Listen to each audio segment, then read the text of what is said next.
Arsenal left to familiar failings as Manchester United snatch a point.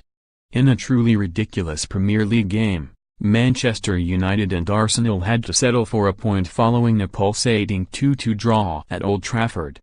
Arsenal twice led, first through Shkodran Mustafi after an uncharacteristic David De Gea blunder and then through a scrappy goal from Alexandre Lacazette, but strikes from Anthony Martial in the first half and Jesse Lingard in the second, meant that it ended honours even. Arsenal left Old Trafford wondering how they didn't win the game after passing up a number of opportunities to find the winner.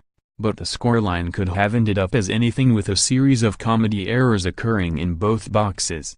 The result means that United's unbeaten home record against Arsenal has been extended to 12 games, while Arsenal are now 20 without defeat, their best record since 2007.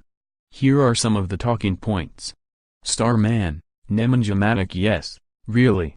It was a brilliant game lacking a brilliant individual performance, although David De Gea was excellent in the second half, more on him in a moment. Yet credit has to be given where it is due. Matic has been given an awful lot of stick this season, but the gigantic Serbian was excellent here, controlling midfield, giving United a platform from which to attack from while also putting out fires defensively. It was the kind of display that reminded you why Jose Mourinho loves him so much. His battle with Matteo Guendouzi was an intriguing one, with Matic the older head and Guendouzi the young whippersnapper looking to make an impression.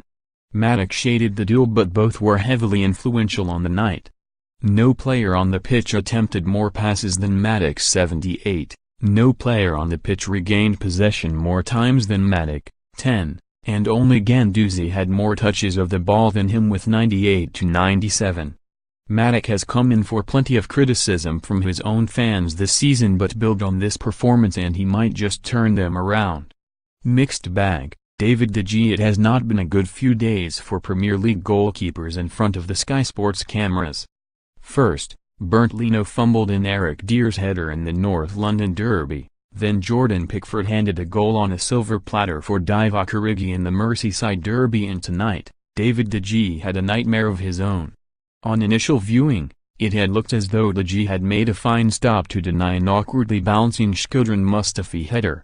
That is until he palmed it up in the air and over his goal line, beyond a helpless Ander Herrera who tried in vain to smash it clear. It was an uncharacteristic error from De Gea, whose long-term future has been back on the agenda recently with his existing contract rapidly entering the critical 18 months left stage. Such has been the consistent brilliance of the Spaniard's performances during United's lean post-Fergie years. One uncharacteristic mistake isn't likely to deter the likes of PSG and Juventus attempting to turn his head. Sure enough, after that clanger, the real David De Gea soon stood up, making two brilliant saves from Pierre-Emerick Aubameyang in the space of a few minutes and then laid on from Lucas Torreira to preserve United's point. The sublime and the ridiculous. What surprised us? Emery's changes. Emery's best laid plans were left shredded during a first half in which he lost both Rob Holding and Aaron Ramsey to injury. It was hugely unfortunate for the Gunners and Holding in particular, who has been in the best form of his Arsenal career over the last few weeks. United fans applauded the 23-year-old down the tunnel after he exited the scene on a stretcher.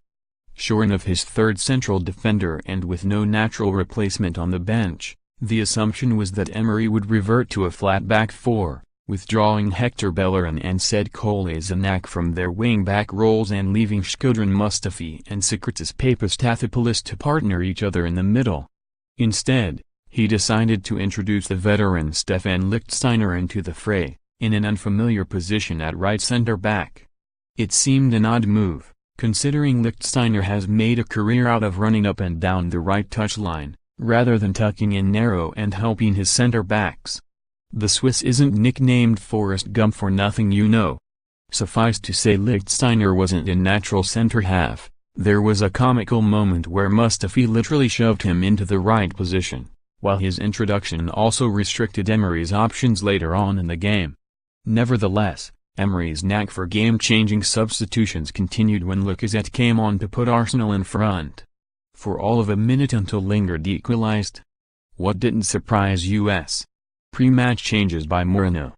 The Portuguese has made a habit of tinkering with his lineup this season, and while alterations to the side that drew 2-2 with Southampton were expected this evening, 7 seemed an awful lot. Yes, Jurgen Klopp made the same number for Liverpool's game against Burnley at Turf Moor, but his decision to leave Mohamed Salah and Roberto Firmino on the bench was to give each a breather, or in Firmino's case, some respite. Conversely, Mourinho's decision to drop both Paul Pogba and Romelu Lukaku seemed a little more sinister. Mourinho's admission that United's 2 most expensive players in history, bought for a combined £164 million a year apart, were on the bench for technical and tactical reasons might well have pricked the ears of their respective agents with the January transfer window looming around the corner. 46. Manchester United have made a total of 46 changes to their starting 11 in the Premier League so far this season, including 7 changes tonight, more than any other team in the competition. Tinkering. pic.twitter.com/gn90xveb, Optajoe, @Optajoe, December 5, 2018. The influx of foreign managers into the Premier League at the turn of the century brought with it the previously alien concept of squad rotation. Claudio Ranieri was nicknamed the Tinkerman during his spell with Chelsea, while Rafa Benitez was similarly renowned for chopping and changing his Liverpool side. Mourinho, though, has always relied upon a nucleus of first-team regulars, such as with his 9 untouchables during his first stint with Chelsea. That he has made 46 changes to his starting lineup this season, more than any other Premier League manager, speaks volumes of the lack of faith he has in this set of players. Paul Scholes reacts to Jose Mourinho dropping Paul Pogba for Arsenal showdown. Jose Mourinho explains why he dropped Romelu Lukaku and Paul Pogba versus Arsenal. Paul Pogba and Romelu Lukaku dropped by Jose Mourinho for Man United v Arsenal clash.